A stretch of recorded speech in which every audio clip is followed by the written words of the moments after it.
Hello everyone, smart healthy recipes में आप सब लोगों को फिर से स्वागत है।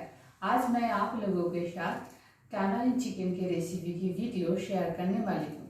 चिकन मैं जब भी बनाती हूँ कोशिश करती हूँ उसको कुछ नया तरीके से बनाने की।